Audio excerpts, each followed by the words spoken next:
ಬಂಧುಗಳೇ, ಇವತ್ತಿನ ದಿನ ನಾವು ಶ್ರೀರಾಯರ 34ನೇ ವಾರದ ಅನ್ನದಾಸೋಹ ಸೇವೆಯನ್ನ ನೆರವೇರಿಸ್ತಾ ಇದ್ದೀವಿ. ಇದೆಲ್ಲ ರಾಯರ ಆಶೀರ್ವಾದದಿಂದ ನಡೀತಾ ಇದೆ. ಸರ್ಕಾರ ಕಡೆಯಿಂದ ಏನು ನಡೀತಾ ಇಲ್ಲ. ನಾವು ಸಂಸ್ಥೆಯಿಂದ, ಅಮ್ಮ ಸಂಸ್ಥೆ ವತಿಯಿಂದ ಇದು ನಡೆಸ್ತಾ ಇರ್ತೀವಿ. 34ನೇ ವಾರ ಆಯ್ತು ನಡೆಸಕತ್ತಿ.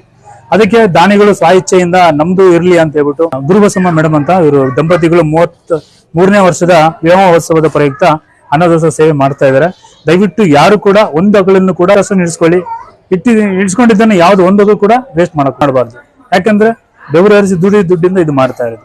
ಹಾಗಾಗಿ ನಿಮ್ಮೆಲ್ಲರಲ್ಲಿ ವಿನಂತಿಸ್ತೀನಿ, ದಯವಿಟ್ಟು ಯಾರಿಗೆ ಎಷ್ಟು ಬೇಕು ಅಷ್ಟು ನಿಲ್ಸ್ಕೊಳ್ಳಿ, ಇಡ್ಸ್ಕೊಂಡಿದ್ದೆಲ್ಲ ಊಟ ಮಾಡಿ.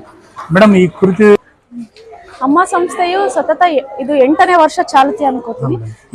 8 ವರ್ಷಗಳಿಂದ ಒಳ್ಳೆ ಕಾರ್ಯಗಳನ್ನೇ ಮಾಡ್ತಾ ಇದ್ದಾರೆ. ಇಂದು ನನ್ನ 3ನೇ ವರ್ಷ ಆನಿವರ್ಸರಿ ಪ್ರಯುಕ್ತ ರಾಯರ್ದು ಒಂದು ನಾನು ಪ್ರಸಾದ ಮಾಡಿಸ್ತಾ ಇದ್ದೀನಿ. ಹೀಗೆ ಮುಂದುವರ್ಸ್ಕೊಂಡು ಹೋಗಿ ಅಂತ ಹೇಳಕ್ ಇಷ್ಟ. ಅಲ್ಲ ಮೇಡಮ್, ಇದು ಮಾಡೋದಕ್ಕಂತ ಯಾಕೆ ಮಾಡ್ಬೇಕಂತ ಅನಿಸ್ತದೆ? ನಾನು ರಾಯರ್ ಭಕ್ತರೆ, ಹಾಗಾಗಿ ನಂದು ಒಂದು ಸೇವೆ ಇರ್ಲಿ ಅಂತ ಹೇಳ್ಬಿಟ್ಟು ಇವತ್ತು ನನ್ನ ಸೇವೆ. ಆಗ್ಲಿ ಮೇಡಮ್, ನಿಮಗೂ ನಿಮ್ಮ ಕುಟುಂಬಕ್ಕೂ ಎಲ್ಲರಿಗೂ ಒಳ್ಳೇದಾಗ್ಲಿ. ರಾಯರು ಆರೋಗ್ಯ ಐಶ್ವರ್ಯ ಕೊಟ್ಟು ಕಾಪಾಡಲಿ. ನೀವು ಹೀಗೆ ಸುಖವಾಗಿ ಸಂತೋಷದಿಂದ ನಗುತ್ತಾ ಇರಲಿ ಅಂತ ನಾವು ಎಲ್ಲರೂ ಅನಿಸುತ್ತೆ. ಇವರೆಲ್ಲರ ಆಶೀರ್ವಾದ ನಿಮ್ಮಲ್ಲಿ ಇರುತ್ತೆ ಮೇಡಮ್. ಚಾಲನೆ ಮೇಡಮ್, ಬನ್ನಿ. Happy wedding anniversary.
ಇಲ್ಲ ಸಣ್ಣಗೆ